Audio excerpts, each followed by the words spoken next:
sit there in your shirt and tie, boldly dictating. A crooked smile while you fed us lies. You didn't trust your own persuading.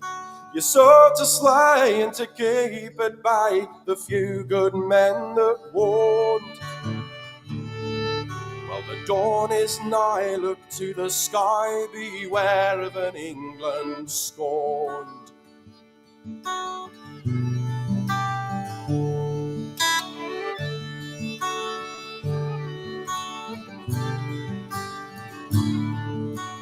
Father, I, the riddle I die, for the riddle I. You were bought with coin and you played your part and you're left to rue the day. You smite the ways of our hallowed land and ignore the plight of our people, while you grease the stranger's outstretched hand and shout that all are equal. There'll be bitter cries for your deeds and lies when Wirral sounds the horn. And the Norns will glide through English sky and you'll reap an England scorned.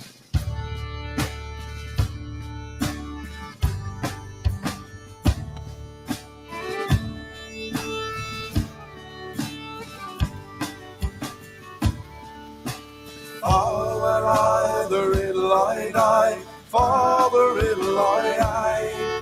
You were bought with coin and you played your part and you'll live to rue the day.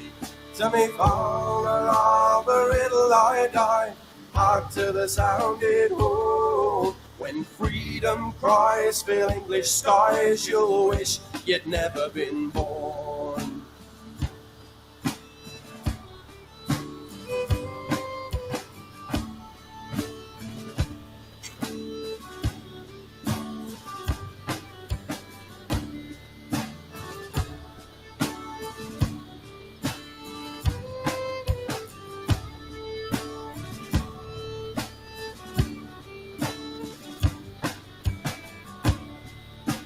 Father, I, the riddle I die, for the riddle I. You were bought with coin and you played your part and you'll live to rue the day.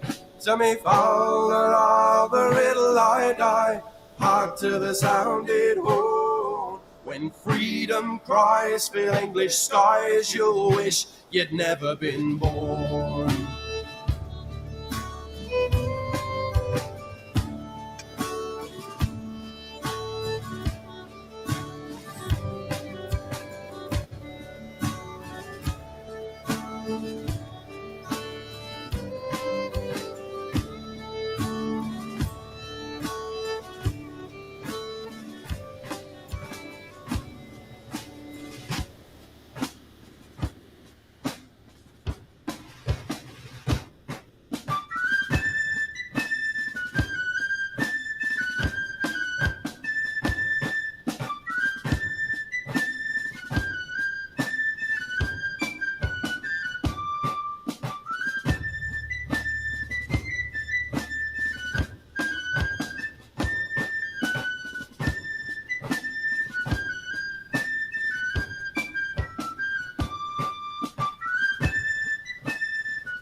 The Pakistani Muslims who were engaged in these sorts of activities, and the others, of course, but again, it's primarily Pakistani Muslims, will know the wrath of the English people in a way that they never, I think, could never comprehend. Because when the power of the state that has thus far covered for them is turned against them, they will know justice. Yeah. And so we are going to be publishing the full report into our rape gay inquiry, with the testimonies included in the coming weeks. And we're confident that the materials, the findings, the conclusions of that report will transform the conversation in this country, not just around this issue, but around everything that's gone wrong. Because this is the point about the rape gangs, is they are the ultimate manifestation of everything that is wrong in Britain. Because you can talk about tax, you can talk about the decline of our high streets and all this sort of thing, and these are very important issues. But when you look at the fact that thousands, hundreds of thousands, possibly, of young, vulnerable English girls, almost exclusively, many of whom were living in care homes, many of whom came from broken homes, but many of whom came from normal backgrounds, fairly stable backgrounds. This is not limited to just one class, have been kidnapped, groomed, trafficked, tortured, raped, and in some cases murdered by these migrant communities, which, as you just said, were brought here against our will in the first place and remain here against the will of many of the people in this country. And, the fact that it was covered up by not just the central government, but local police forces, local healthcare services, the local council, the children's homes themselves, many of which were actually complicit in these crimes. One of the testimonies we heard included a portion where the survivor talked about how the staff at the care home would bring the children out to the Pakistani taxi drivers. The taxi drivers would hoot their horn, and a child would be brought out. What? It's just, literally every aspect of this travesty. Unbelievable, isn't it? It's the worst thing that's ever happened to us as a people, ever, in our thousands of years of history. That is my view. It's worse than, you're the expert here, but it's worse than the harrying of the North. It's worse than... It's on a bigger scale. It's worse than anything that has happened in our history.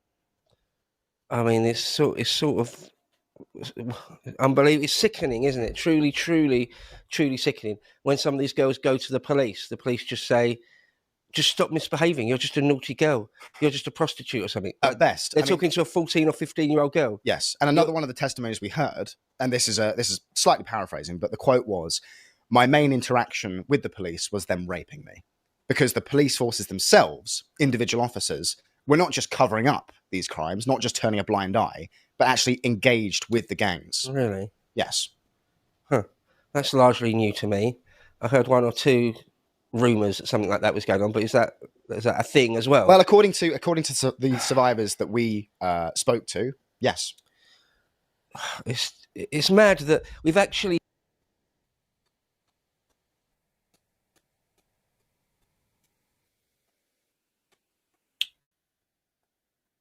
So I'll just... There is more of this I'm going to bring up. Can you all see and hear me? And did you see and hear that introduction? So the song...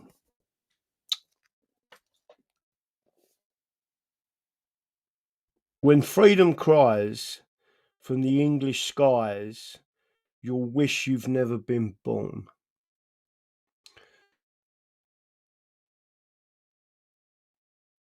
English girls exclusively. There's a number of clips to this I'm going to show you where Charlie Downs, and bearing in mind the English Constitution Party, our number one first member who died and was on his deathbed and asked that we never shut the party down, and he always remained the number one member. And he come from a place called Ashford in Kent, right? And when I say he was on his deathbed when he said that, I mean he was on his deathbed when he said it. He died not long after of cancer. But when I see this, my biggest gripe, for anyone who don't know, is the British Union. My biggest gripe is what they've done. They have done, the Unionists, the British, to English working class little girls all over this country. And Charlie Downs has actually said it. I'm not sure if you said it before, but certainly heard it exclusively this morning. Exclusively English girls, which is what my main argument is. People keep talking about Scotland, Wales, Northern Ireland. Let me tell you something. This has gone on in London, in particular, for over 40 years. And now they mentioned in this clip, before I get into the next clips of it, they mentioned in this clip about it being organised crime. they mentioned the Cray twins and the Richardsons, and they said that it's not that type of organised crime. It's not that type of criminality. Them type of old school villains would have done something about it, right? But just to make sure you're aware, an old school villain wouldn't even tolerate a pimp round them. A pimp was a nonce, and still is a nonce in my book. Why? Because they earn money off of women that are selling themselves, right? And you're known as a ponce in the nick, right? Is equally as bad as being a rapist or a paedophile if you was a ponce or a pimp in prison. And most of the pimps were black, right? In fact, I don't think I ever met a pimp that wasn't black, right? So just to make sure you're all aware, what these people, so old school villains didn't get involved with drugs, right? They thought that was that because it harmed society, right? And then there was a new group of people that started with the drug game, and most of them were British, right? The whole situation with the drugs was developing. What these people are doing is a different type of criminality that is very deeply, it's very deep within the political arena, right? And that's paedophilia, and that is a market price in paedophilia. What Charlie also talks about, y'all, is the money laundering aspect of all these foreigners with their vape shops and their barber shops, because they're money laundering because of the cash involved with transporting children and others, right? Whether it's a standing army against us or whether it's them transferring women and children to be exploited in this country sexually, right? People need to understand that them vape shops and that money laundering, they're not money laundering the proceeds of drugs. They're money laundering the proceeds of pimping out children, young girls, etc. And in some cases, them children are being murdered. And the people who are deeply engrossed in that are the politicians.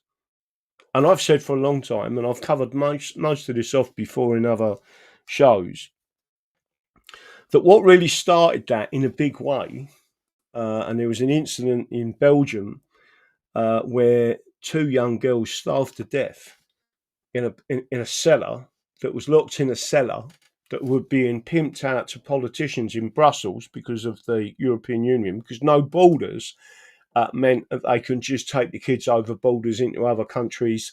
The kids didn't speak the language. They couldn't do anything. They didn't understand what was going on. But them 2 little girls starved to death in a cell, and they actually found the claw marks of the kids in the cell walls, right? And what people don't realise is they was bringing them kids over here as well. And they was bringing the kids in all different parts of Europe because of the European Union and because of this no borders situation. It caused a massive issue at the time. Someone had probably put the name of the fella, Mark, something his name was. But he got sent to prison for stealing cars. So they locked him up for stealing cars. No one obviously knew that in his house, in the basement, were 2 cells, and these little girls were locked in the cells, and they starved to death. While he sat there being fed by the system. That's the reality. It's part of the reality that we're talking about. This is the most evil, deprived, organised political criminals, because they're all involved with it, and that's what you're dealing with, right? That is what you're dealing with. So when I listen, so again, I do need to express this, and I'm going to carry on with this because there's a few things I want to show you. But I want the veterans to understand something. When I was growing up as a kid, I'm talking about a 4 or 5 year old, 6-year-old. My bedroom was plastered with posters of Royal Marine Commandos coming off the back of ships and landing craft and tanks and military personnel, all black, all the camouflage on their faces in their camo gear with SLRs wrapped around them. All every part of my bedroom was covered in it. I loved it. I was in the Army Cadets. I haven't got a problem with the military as it was, right?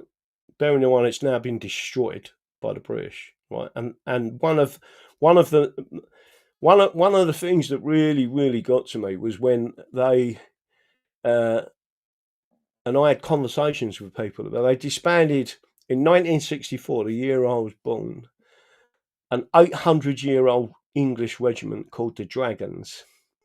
They was based in Kent. They was all local men, local villages, and their regiment was called the Dragons. It went back over centuries. They were called the Buffs. They was called various things. They didn't go into war wearing armour. They had leathers, and the leather was a certain type of leather that it was called buff. So they went into war just with leathers because of the ease of using their swords, axes, whatever they was using as weapons at the time. But my point to you is this. There's two or three different types of people that as you grow up, you understand where you're going and what you're doing and whatever. Some people go on the wrong pathway in life, end up being a criminal. But they could be a criminal, not because they're inherently bad. It's because they're at an age where they're looking for excitement. They want to do something different. They want the buzz of all of that, right? You grow up, by the way. Some people with that same type of mentality, maybe their family have said to them, listen, you need to behave yourself, join the army, right? And these people go along and they join the army, they join the Royal Marines, they join, God forbid, the RAF, or even the Royal Navy, right? But I mean, as a Royal Marine, and they're joining not for the flag, not to honour the Queen or even technically to fight for their country. They're joining the military for excitement. They're joining the military to travel the world. They're joining the military to learn a trade, which they wouldn't have had the opportunity to do in civil life. Maybe a trade, spark, bricklayer, plasterer, carpentry, engineering skills. I know a few ex-army that build platforms for events, etc. You've got another group of people that have done HGVs, they've done crane work, because it was all part of the engineering, right? So they understand that is a route to be getting trained up, right?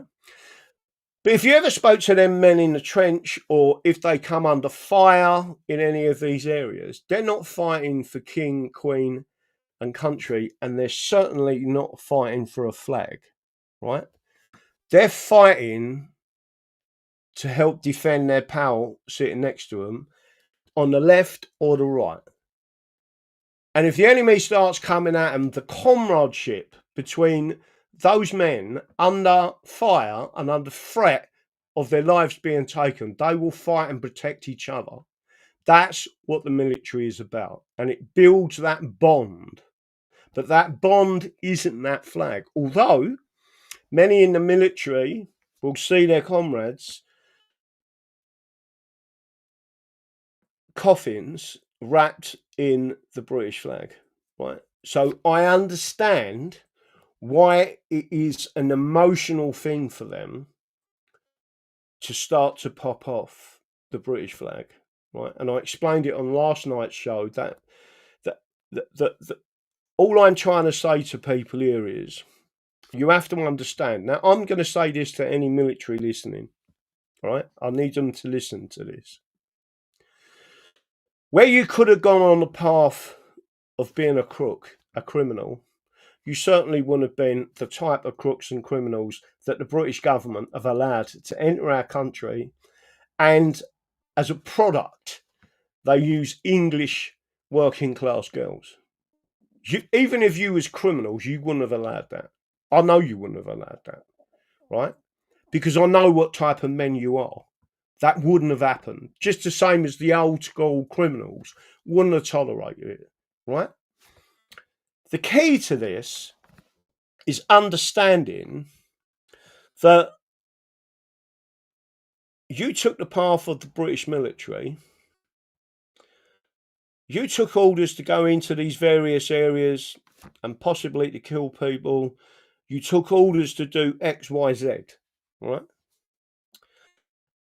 Just as a criminal in civilian life would do certain things, but the criminals in civilian life go to prison, right? Some of us used to refer to it as paying tax, right? Depending on the crime, if it's fraud, right, you could earn 100 million, right, and do 2 years in prison as a tax, right? That was your tax. You went to an open prison, you ain't hurt no one, right? All you're doing is robbing banks, hopefully digitally, right? But the whole point I'm trying to say to you is you've moved into positions in the military. You've done something things for the military. You was told information by the military. A lot of this has stemmed from what I describe as bad politics or bad diplomacy on purpose to create a war for another group of people that manufacture weapons. But here's the kicker. 442 of your special forces are now being prosecuted by the Crown Prosecution Service. The British are now prosecuting you. So what you believed, that the path you went out on, and to protect your friends, protect your mates, I've said this on another show as well. I remember Basra. I remember the infiltration. I remember them military police being shot dead, where the people had turned on them. And all of the senior officers who all walked away from that, well, a lesson learned. Right? Yeah, lesson learned. Or they went to another area and said, we had a bit of bad luck there, but go on, boys, go in there as military police. And don't forget to trust these people. They're lovely people. They want to work with us, hearts and minds and all that. That's what they did, right? But they're now prosecuting many of them special forces, highly trained men that put themselves at risk every time they operated for the British government. None of the people in the senior ranks, meaning commissioned officers, as far as I know, not a single, and as far as I know, I don't know any different to this at the moment, but not a single commissioned officers has been prosecuted or being prosecuted. And by the way, they're being hounded. Do you all remember the guy that went he was forced to go out to Northern Ireland and he ended up dying of cancer and a heart attack when he was on trial? One of our soldiers. Do you all remember that the British put British service personnel in Palestine and the Jews basically kidnapped them and killed them, right? And again, the British capitulated and in effect partitioned Palestine and then created Israel. You had Ergon, the Stern Gang. You had Jewish terrorists coming into England to assassinate the foreign minister. Why? Because he wasn't a Zionist. So they sent an assassination squad in 1946 to top him, right? And then in 1948, they changed a crucial part of our constitution that stopped foreigners from getting into positions of power or profit. Everyone talks to me about Thailand. Thailand don't allow foreigners to buy land, right? Don't allow external companies to buy land. It's being flooded as we speak by Israelis. And they will be buying land and they will be buying property because they will force that situation in Thailand, and then they will control a massive, the routes and resources in that area. They'll shut down the Malacca Straits. They have control, right? Why am I saying this to you? Because these are all going to be aided by military operations, right? And someone out there has to say to the veterans, right? Everyone is proud of what you've done as a soldier. You've done as you're told. You operated highly professionally. The terms in engagement were often so unfair towards you and your friends that they got killed, right? But understand who put them terms of engagement in place. The British, right? It's a bit like what happened to Trump out in Iraq and Afghanistan and them places. He said to the military on the ground, what's the problem? Why have we got all these terrorists? He said terms of engagement. He said they wanted to control everything we was doing from America and from the White House. So what did Trump do? He said, I'll tell you what, how much experience have you got of war?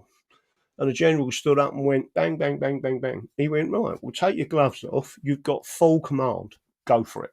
Right? Within 3 weeks, they'd annihilated the terrorists, which, by the way, was built up by the British, mainly at MI6, right? And Mossad, yeah, and the CIA. But they took them out of the game. My point to everyone is you have to be very careful when you talk about the British flag, right? I know, listen, I talk about the Union and tell people, don't, the Union is what's caused the problem. It's when we introduced Roman law into an English parliament. That is the problem, right? And it needs to be discussed.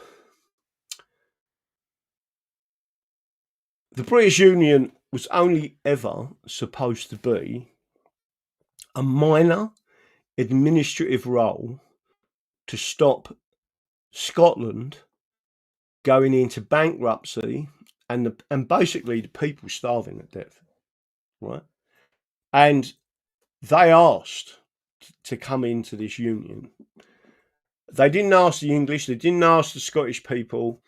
The ruling elites at the top, right, allowed it to happen. And the whole reason it happened was because, I've already mentioned it, routes and resources, and that was all over the Darien Gap or that area of Panama, which was currently at that time being controlled by the English and the Dutch. But the Scots wanted some action. So twice they sent campaigns out there and twice they lost against the indigenous population because jungle warfare ain't nice, right?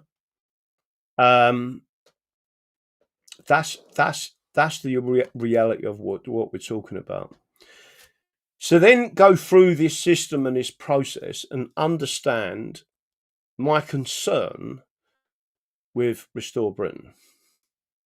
England and the English are the people being persecuted. English little girls have been raped all over this country. And I'll go back to what I originally started with this. London has had this for 40, 50 years. And no one's ever said a word. They've just allowed it to go on. People external to London, all the home counties, etc., never said a word. The only time they started piping up was when they actually did a census in 2011, and it highlighted, for the first time ever, it put English-only national identity. And that highlighted to the British where the English were. And then from that time on, they literally started throwing all of these asylum seekers and illegals into them areas because they needed to bring up the British of that area so they could vote and they could go into our parliament and they could do all these things and they could destroy England from within. The administrative regions of England, what they now call devolution, is the same thing. So again, all I'm doing is highlighting to you, we've seen some terrible things happen. Henry in effect, is a victim of the British, not of the English, not of the Scottish, not of the Welsh or the Irish or the Cornish. He is a victim of the British system. And to the veterans out there, you know as well as I do,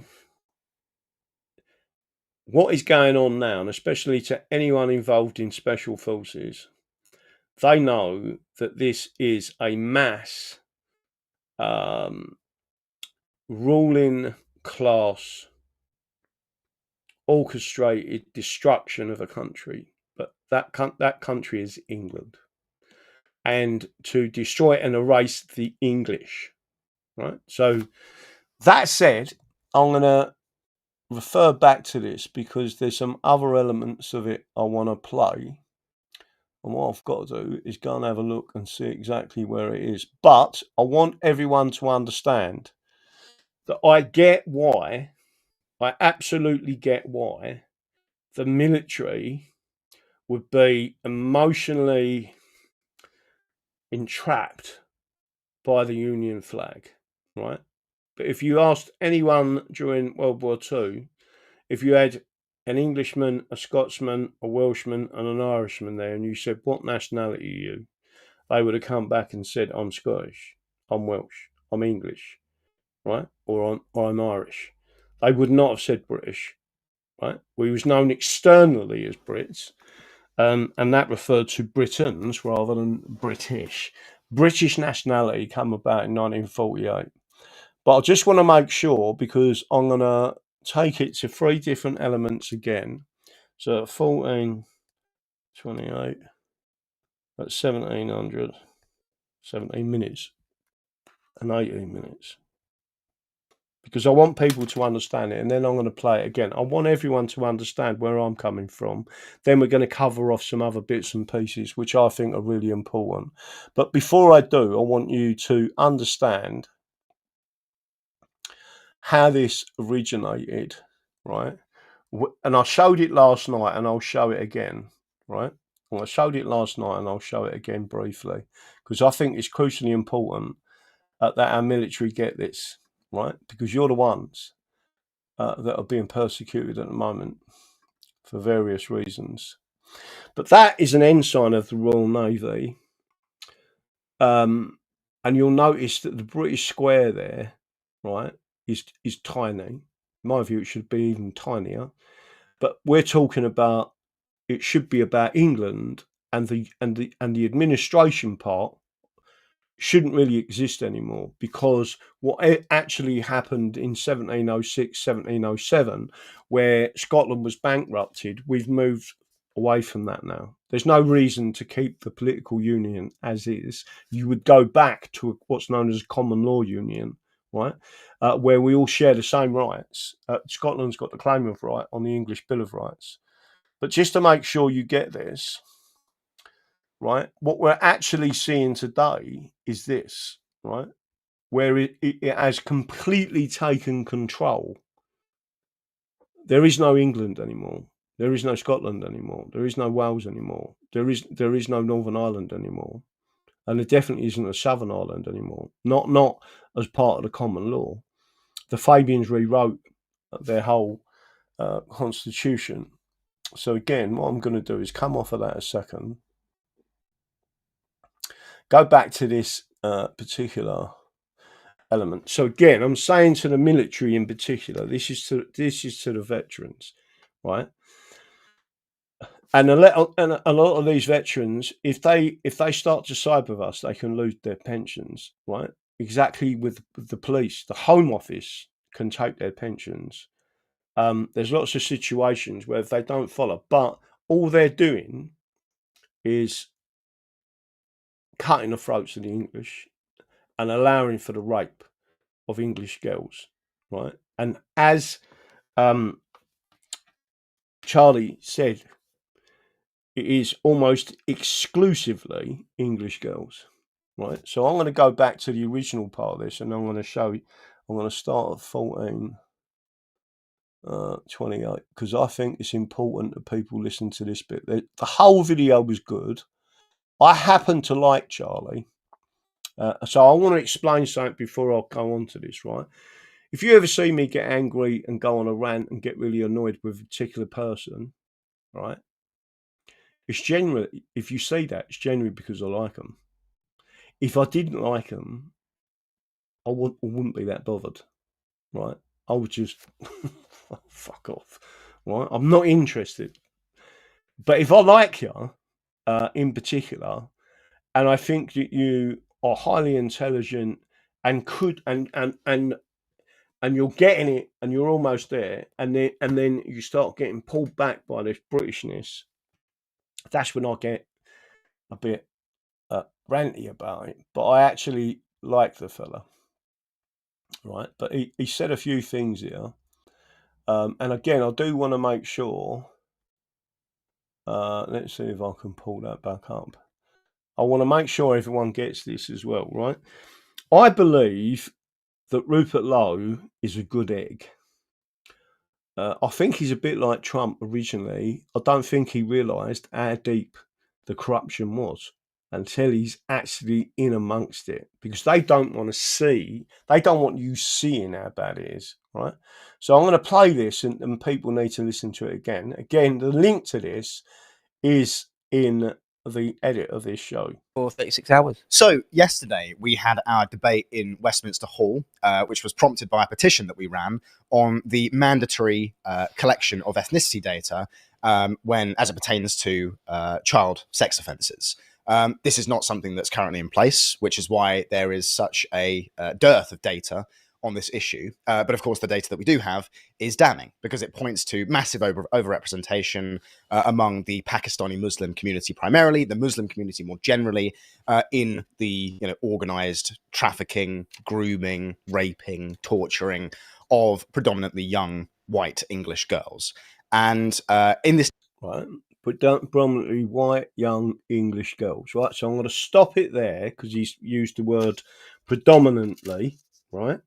And then later on, he uses the words exclusively, right? So he knows it is the English working class, particularly, but there are some other groups of English, but predominantly and exclusively English, right? The thing to highlight to you, he has also said the word rape and torture. Now, you all know that in an election we stood in, our leaflet explicitly stated that, and the Royal Mail dumped them, the whole lot, in the actual depot itself. Sarah Pouchin knew that and made arguments that that wasn't a problem, right? When it absolutely was, and the law says that communication must be allowed to reach the electorate, and we spelled it out on the leaflets, right? So again, I'm going to keep playing that a second. Let me see if I can get back over to here.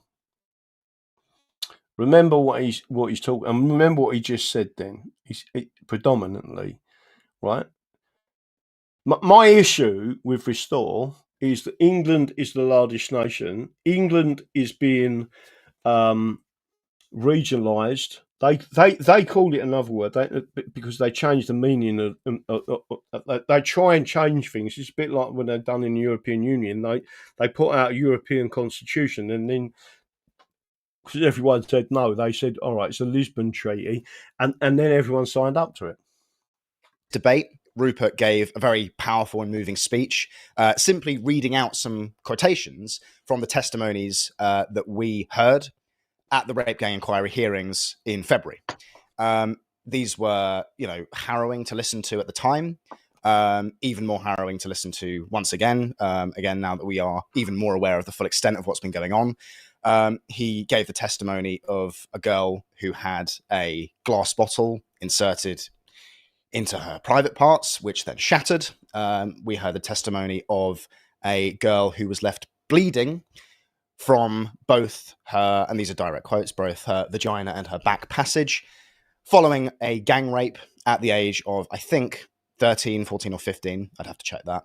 And as I say, Rupert read these out in Westminster Hall to an assembly of MPs. And that was it, basically. And I mean, the rest of the debate was, it was okay. There was much hand wringing about something must be done and all the rest of it. Of course, where we are trying to do something with our independently funded inquiry, we're shot down by both of our opponents in Reform and also Labour and also the mainstream press. We're told that it's pointless, in spite of the fact that the testimonies that we have heard, it's the first time these stories have come to light. These girls who, these survivors have been given a platform. And yeah, we don't have statutory powers. Of course we don't. But it's better than nothing, and until the government is prepared to do something, this is really all we've got. And so we are... It's not all they've got. The reason why their inquiry is so important is because the barrister is taking, and there are witnesses to the testimony of these young girls and others in that arena. MPs listen to the testimony. The testimony has been recorded and written down, and it is being used as evidence to present to the Attorney General to prosecute these people, hopefully for torture, right? Because the evidence is there, and if they looked at the Criminal Justice Act 1988, Section 134, they will see that this nails the torture element. Rape is a form of torture, right? So everyone should understand that. Building our findings into our manifesto, into our policy offering as a party. And Rupert put out a very powerful tweet yesterday in which he said, if Restore Britain wins power, the Pakistani Muslims who were engaged in these sorts of activities, and the others, of course, but again, it's primarily Pakistani Muslims, will know the wrath of the English people in a way that they never, I think, could never comprehend. Because when the power of the state that has thus far covered for them is turned against them, they will know justice. Right, let me just make sure I'm clear on this. The only way you can make the power of the state come on our side is if we vote en masse for people, one, that say they're going to stand up for England, right? The bit that with good conscience, I'm fed up with being lied to. I'm fed up with people using the name England or English, and especially these people. You've seen them, many of the football people, go around with tattoos on, with an English flag and all that, but they've got no understanding and meaning of what it is that we are. They've forgotten who we are, right? And in particular, I don't. All I want is for people to stand up to elect the people. I'm worried that a lot of these people that are joining Restore are actually not just foreigners. What I mean by foreign, what I mean by that is Orla Millihan, right? Her parents come from Southern Ireland. She may have been born in England. That doesn't make her English. She hasn't. She's been brought up with the non-English culture in her own home, with the influence of Southern Ireland and not of English parentage, and that is exactly what the British Nationality Act of 1948, in particular Schedule 4, removed from our constitution. It removed the vital element of the Acts of Settlement of 1701. Right? Now, I'm not having a go at the woman. I'm just telling you straight. She's not black and she's not brown. But she might as well be Polish. She might as well be German. She might as well be any other nationality, equally a white nation. And I would still say she's not English culture. Right? That's the bit that worries me more than anything else. And again, where I am now in central Devon, you got I don't know whether he's Welsh or not. He hasn't got a Welsh accent, but he's got a Welsh name. And all these people do that are using the union as leverage against us, the English, they have been part of the cause of this happening in England, right? Because they've used the union as leverage against us. and I think that's got to stop in a big way. The time has passed now where the union it even needed, I don't believe it needed to be in place in the first place. It was only to rescue Scotland from bankruptcy and potentially starving, right? And we need to resolve that. Yeah. And so we are going to be publishing the full report into our rape gang inquiry, with the testimonies included in the coming weeks. And we're confident that the materials, the findings, the conclusions of that report will transform the conversation in this country, not just around this issue, but around everything that's gone wrong. Because this is the point about the rape gangs, is they are the ultimate manifestation of everything that is wrong in Britain. Because you can talk about tax, you can talk about the decline of our high streets and all this sort of thing, and these are very important issues. But when you look at the fact that thousands, hundreds of thousands, possibly, of young, vulnerable English girls, almost exclusively, many of whom were living in care homes, many of whom came from broken homes, but many of whom came from normal backgrounds, fairly stable backgrounds. This is not limited to just one class.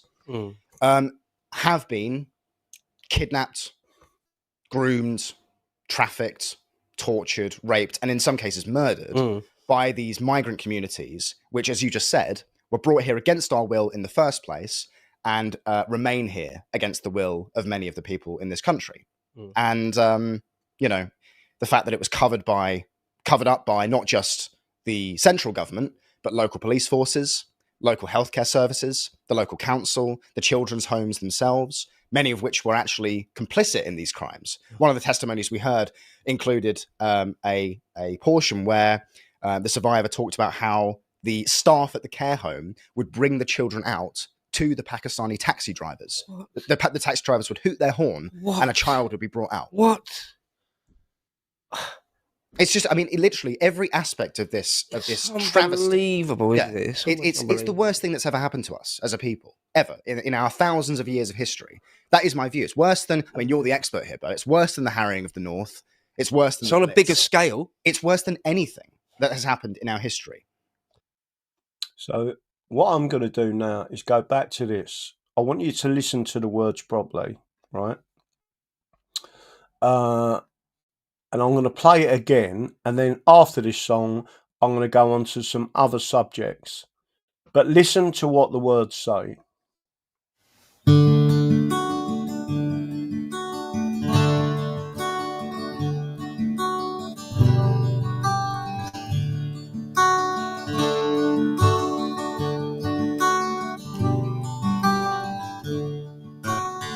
You sit there in your shirt and tie, boldly dictating, a crooked smile while you fed us lies. You didn't trust your own persuading. You sought to slay and to keep at bay the few good men that warned. Well, the dawn is nigh, look to the sky, beware of an England scorned.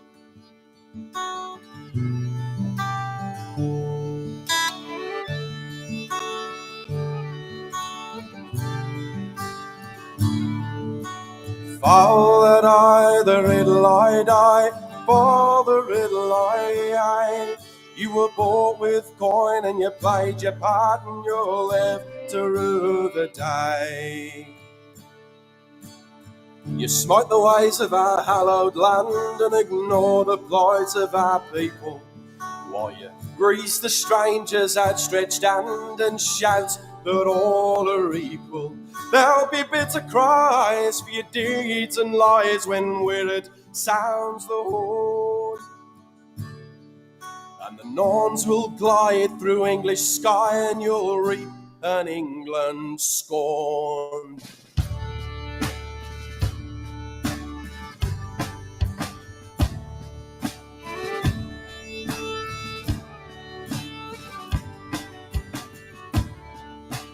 Father, I, the riddle I die, Father, riddle I. You were bought with coin and you played your part and you'll live to rue the day. To me, Father, the riddle I die, hark to the sounded horn. When freedom cries fill English skies, you'll wish you'd never been born.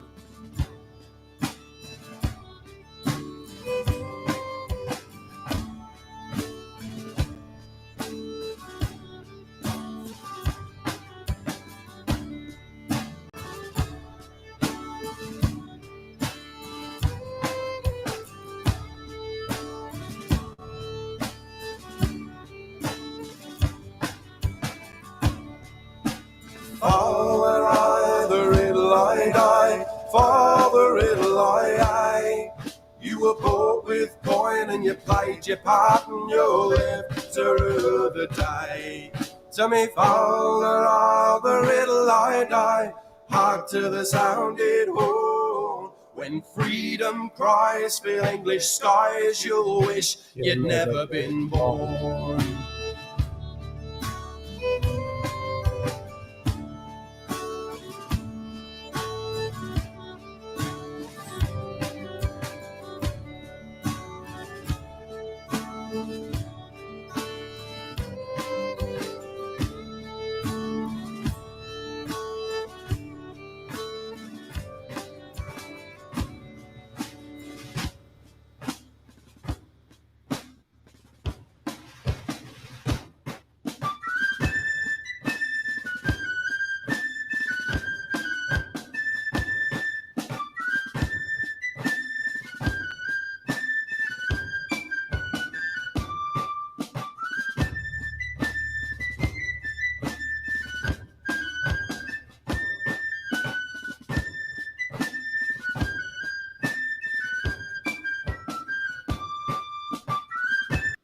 So that said, I'm going to just finish off with this.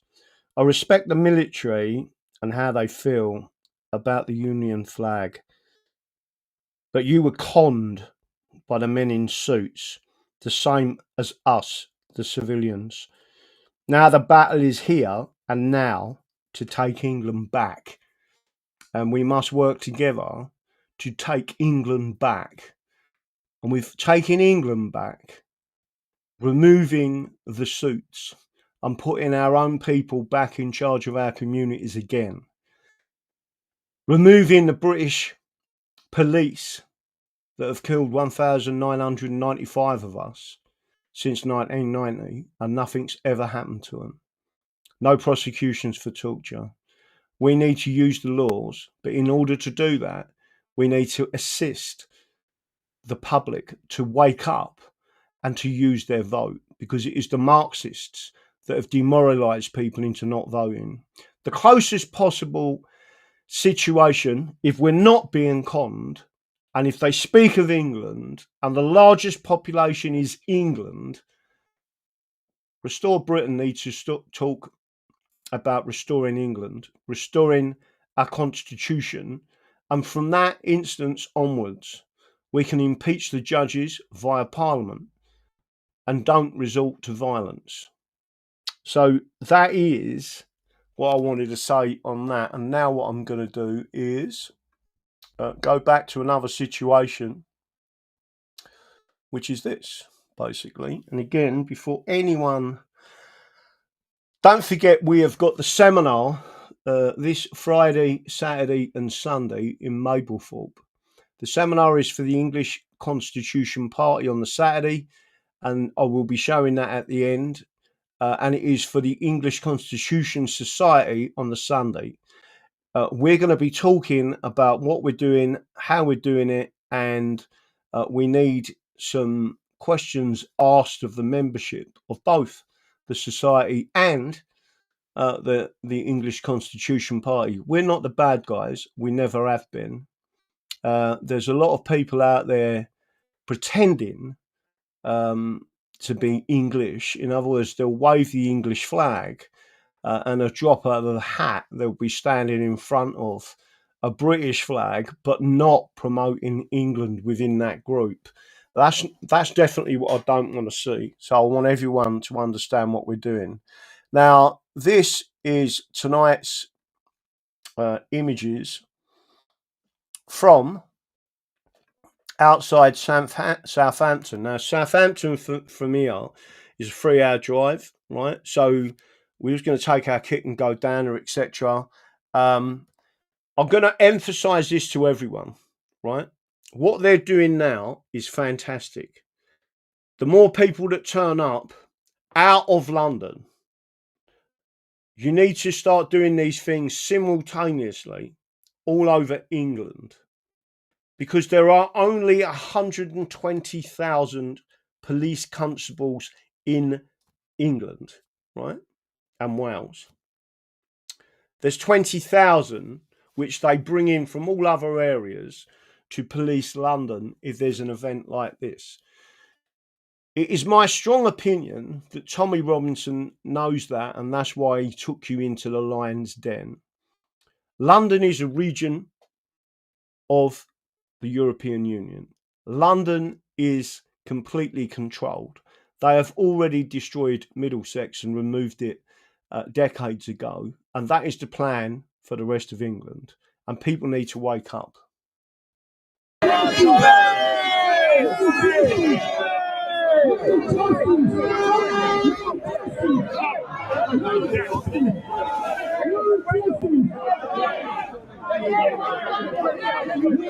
think he might be still in the wrong position here. Yeah, I'll get him.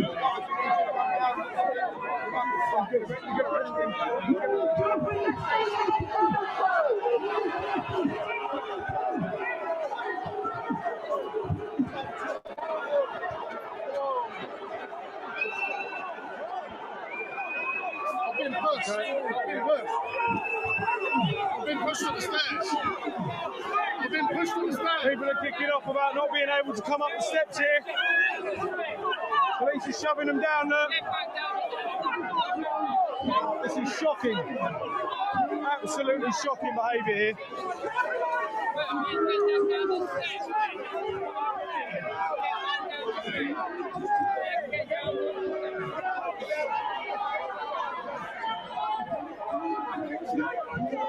Look at all these people, look. So you're seeing that image on the screen. I'm just going to go back down to there. Now, I was shocked because I had a shop just around the corner.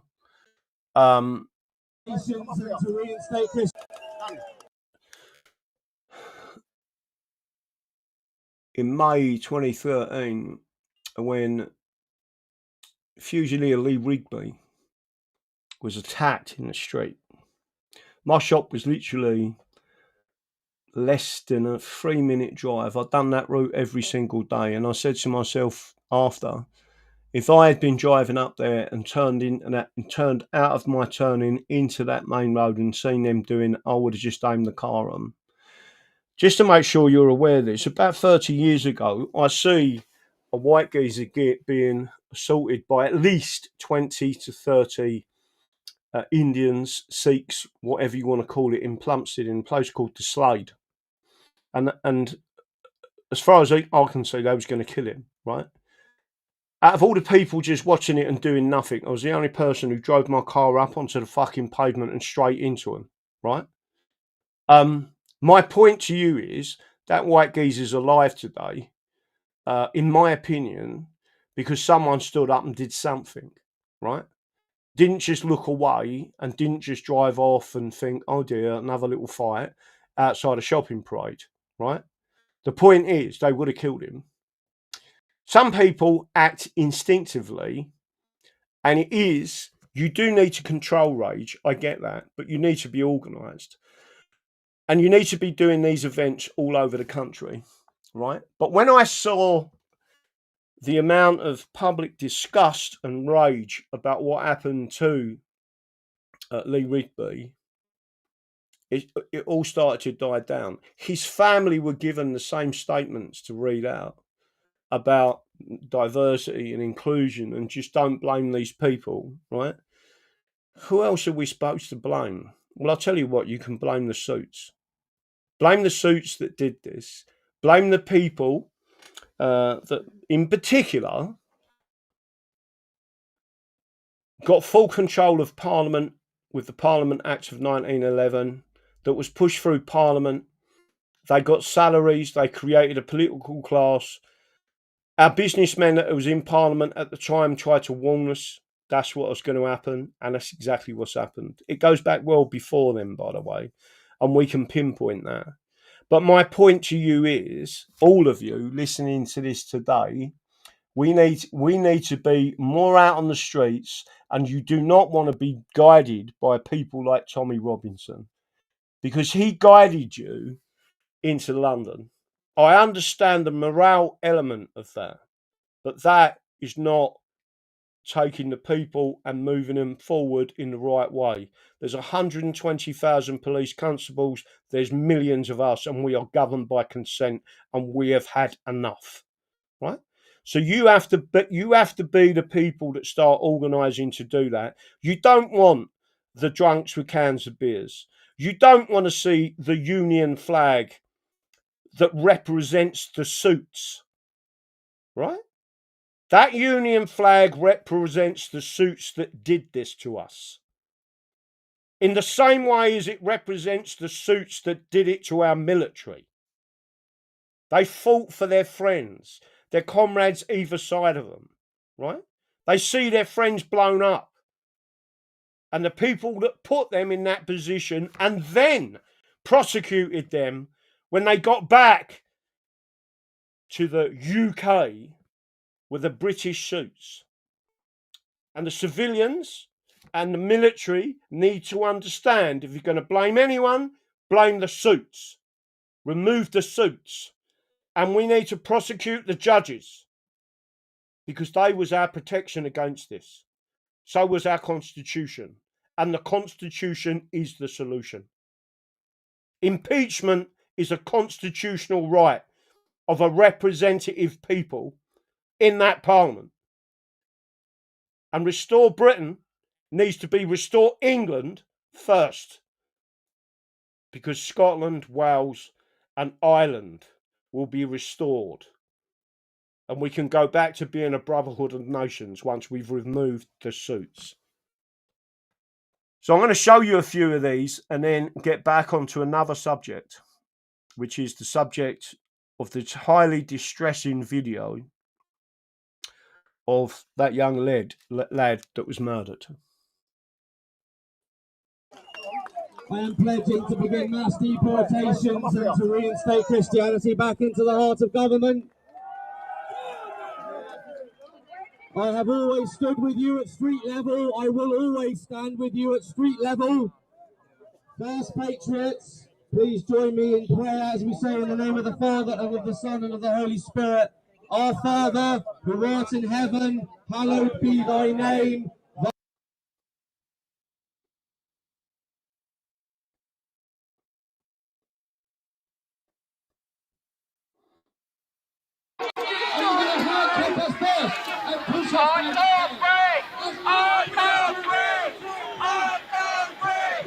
I can't breathe. I can't breathe.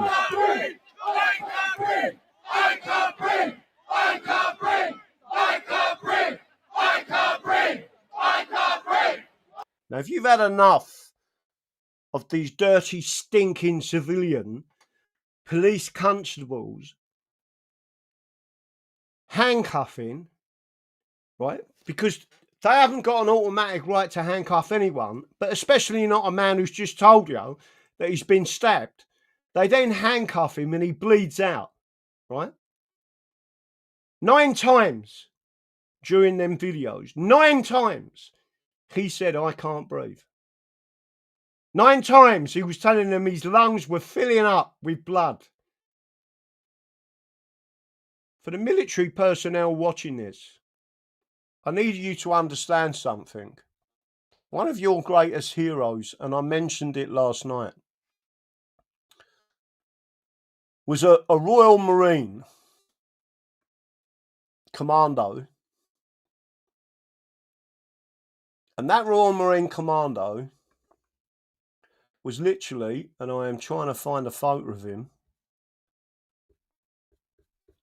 he fought in the Falklands War and he ran a hospital, a military hospital, Royal Marines AJ Hospital, I think it was called. And he got an award from the Argentinians. I said it last night and I'll say it again. He also got a medal from the British.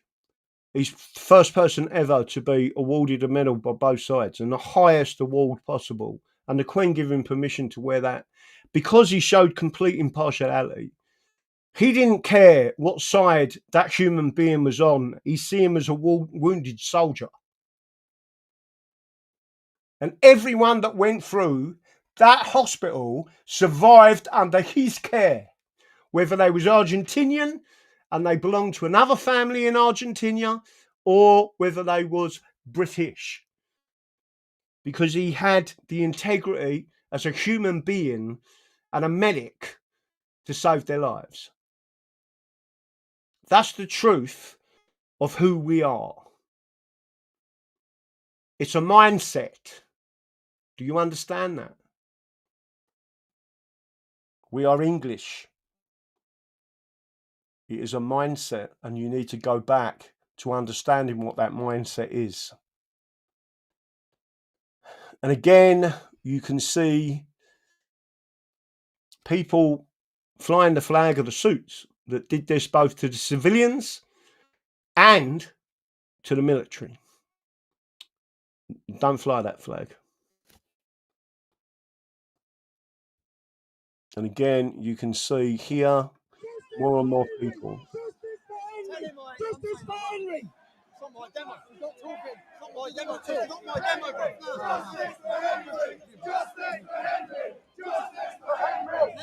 It's not my demo. Let the lads demo it. Try answer the phone. It's Craig. We need Craig now. Craig's here. Craig, come here. Why they're there, I don't know, is the answer.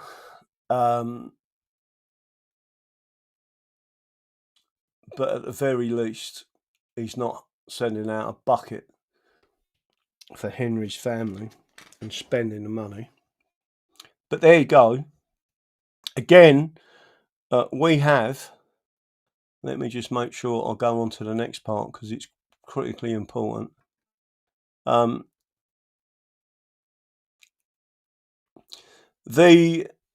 I'm hoping I can bring this on the screen, so I'm going to share this tab. Officers in Novak's arrest did nothing wrong, police watchdog claims. This is from the DT. The Telegraph understands that 5 officers initially attended the incident. The IOPC began reviewing the arrest the day after Mr. Novak died and says that so far there is no evidence that any of them committed misconduct. All the officers are being treated as witnesses rather than investigated over potential misconduct. Hampshire and the Isle of Wight Constabulary did not respond when asked whether the officers involved had been suspended. However, after the sentencing of Novak's family members, Mr. Novak's family members said that they understood some of the officers involved in this case remained on duty while others had resigned. And I just want everyone to remember what they did to a 93-year-old man in Sussex that had one leg in a wheelchair with dementia and diabetes, which is why he lost his leg, that had grafted all his life, and he was tasered, battened and gassed, and 2 weeks later he died of his injuries. And yet they still put him in a van and took him to the Nick. And it was a sergeant that said, you need to take him to hospital, right? And it was only us that chased on that. It was only us that went to the courts, right? The English Constitution Party and the English Constitution Society, right? 1,995 since 1990 have died in the hands of the police. And what I mean by that is in custody, in police custody, right? That means physically constrained in some way. Exactly what they did to Charlie Staples. It took us 6 years so far to get this case into the High Court in London with a jury, right? To put our case to a jury. And the British state are trying to say that the police did nothing wrong. So I'm going to show you a couple of other things that I need to show you, because it's important that you understand that it's the suits that are doing this to us, right? These are the same British police all over England, all right? So what I'm about to do is share this tab, right? And I'm going to show you this. I first brought this up with Charlie's case, The office of constable, by the way, this was written and this page signed off by the president of the Police Federation. And I'm going to read it out to you so you all understand exactly what I'm saying. This was used in the High Court, and this is where they lost a large part of their case, because I read this out. And the particular High Court judge looked at it and said they're right. The claimant, what he's saying is right. They are not employees, right? So I'm going to read this out to you, and I want you to understand what I'm saying because it's crucially important. The office of constable. What is the office of constable? Every sworn police officer in England and Wales is a constable, irrespective of rank. Anyone goes back and looks at the videos I've done years ago when I got arrested outside Buckingham Palace, you could hear me actually saying that to the chief superintendent and to the 4 inspectors, numerous sergeants and a load of constables. It is from the office of constable that each officer derives their powers. On appointment, each police officer makes a declaration to faithfully discharge the duties of the office of constable in England and Wales. Police officers swear an allegiance to the monarch. This is to ensure the separation of power, which I've spoken about before many times, and political independence of the office of constable, which is why they cannot be policy officers. The office of constable means a police officer has additional legal powers of arrest and control of the public given to him or her directly by sworn oath and warrant. These are not delegated powers simply because they have been employed as an officer, and officers are not employees. They are not agents of the police force, police authority or government. Those who hold the office of constable are servants of the crown. Each sworn constable is an independent legal official, and each police officer has personal liability for their actions or inaction. The chief officer of the force to which the constable is attached also has a level of corporate responsibility, which is exactly the case that we are bringing for Charlie Staples, when those police officers attempted to suffocate Charlie in the prone position on the floor. When one of the officers smashed his head on the pavement 4 times when he was handcuffed, and the judge asked him in front of the jury, "Why did you do that, Sergeant?" And the sergeant replied, "It was for his own safety, Your Honour." And the jury laughed. And the judge looked at the sergeant as if he could have punched him. The arrogance of the police. The direct video from the sergeant has gone missing. The transcript of the trial where Charlie Staples received a unanimous not guilty when the judge, for the first time in legal history in England and Wales, put to the jury, "If you believe that this level of violence meted towards Charlie Staples equates to torture, you must find him not guilty." And that jury returned a not guilty verdict. And then we pursued those officers. We pursued those officers to the Attorney General with a private prosecution. We are pursuing those officers individually in the High Court. And the only group of people doing that are us, the English Constitution Society and the English Constitution Party. I don't see Restore Britain getting involved. Do you? There is no way I would stand in front of the Union flag. So there is the information for you. You understand what that means.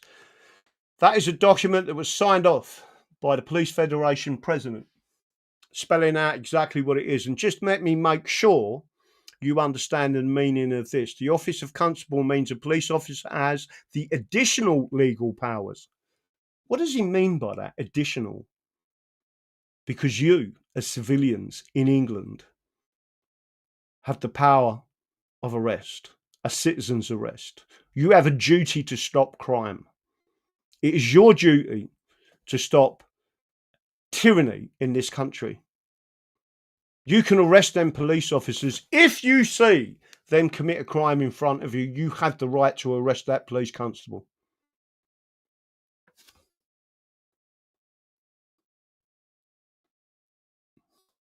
And again, I'm going to refer back to this.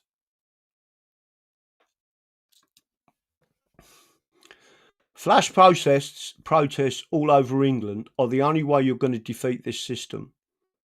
It needs to be organised. They will infiltrate everyone and they will try to get you to use violence. But you need to make sure your anger is felt by the system all over England. They need to know that we have had enough. And people need to understand it is the English that are being persecuted and murdered by British police all over this country. 1,995 deaths in police custody, and no one bats an eyelid except us.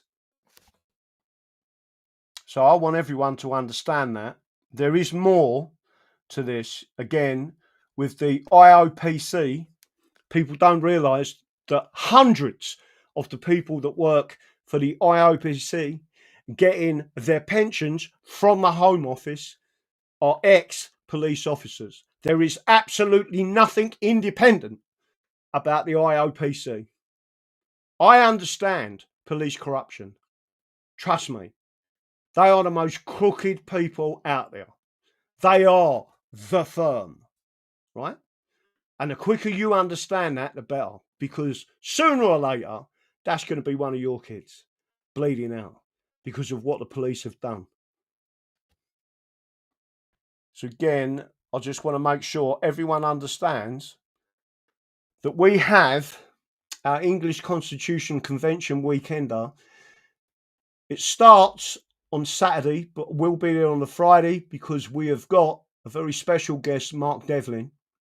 English Constitutional Convention weekender. Spend 2 days by the English Sea in defence of liberty. The English Constitution Society believes the English Constitution offers an answer to today's problems. Join us to explore your inalienable and constitutional rights, what they are, why they matter, and how government overreach threatens to erode them. 2 days, one coast, one constitution, one call to defend the rights of free English men and women. So again, Friday evening, June the 5th, you'll see Mark Devlin talking about the music industry. And then we have got the English Constitution Party seminar. And that seminar is starting on the Saturday. So let me make sure I can bring it up so everyone sees it. The English Constitution Party, Saturday, 6th of June, 2026. Please make sure you make your way to the main bar where the seaside benches are. 10 a.m. to 1 p.m. a talk about the party and manifesto. At 2 p.m. to 3 p.m. there's a singer. 3 p.m. to 6 p.m. questions and answers. This is more about getting the answers from you. This party is not just about me, it's about you, right? And people need to understand that. And then you've got the English Constitution Society on the Sunday, 7th of June.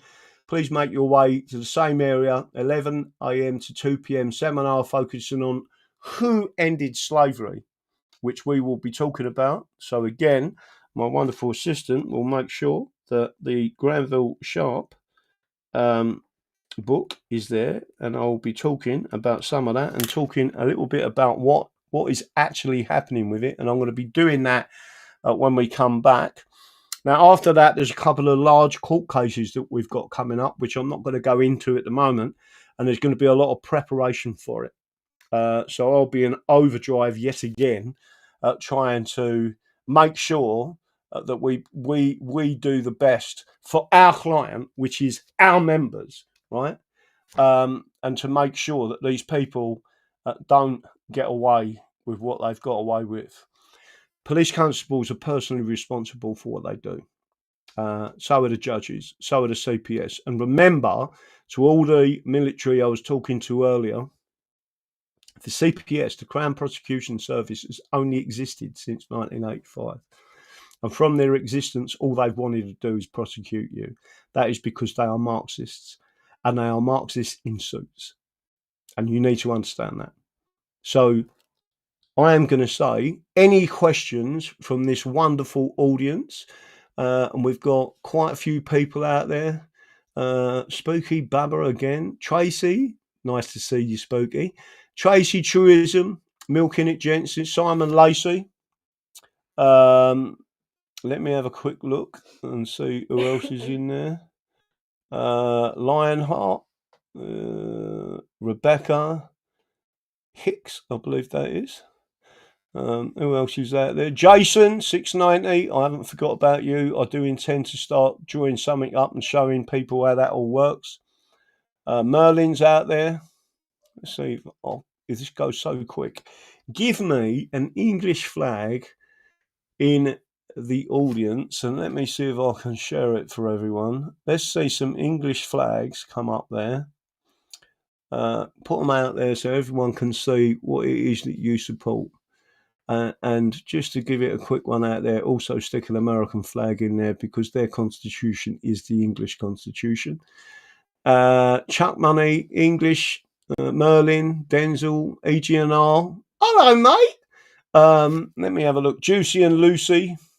Oh, it's flying up now. I can't keep up with it enough. There you go. Right, they're all coming out there. Bam 7, Merlin, Zeep, Grumble. Don't forget, if you go onto the English Constitution Society website, you will see all the places where you can book up and stay there, etc.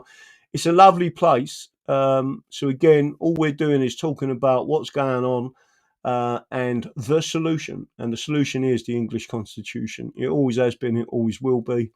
But you're the only ones who can push it forward. I can't do it on my own, and I'm not on my own. You are all with me. So that's it. So I'm going to say good night, God bless. Don't forget what I believe in. The Constitution is the solution. And what we need to see more of is restore England. We need the people of England to be telling restore Britain that we need you to talk about England. Otherwise, there is no trust in what you're doing. I only trust those who absolutely believe in England. That's it. And don't forget, we've been doing this a long time. We are suppressed. No different to Texit and California exit and many other. I think there's about 13, 14, maybe more actual states in America that actively want secession from the federal union. Thank you, Dade. Good night. God bless. And don't forget, so hopefully I'll be live tomorrow night, depending how I feel. But and again, I don't know whether I'll be going up on Thursday or Friday up to the other place, but we'll see what happens. That's it. Good night. God bless. And I will see you all tomorrow evening.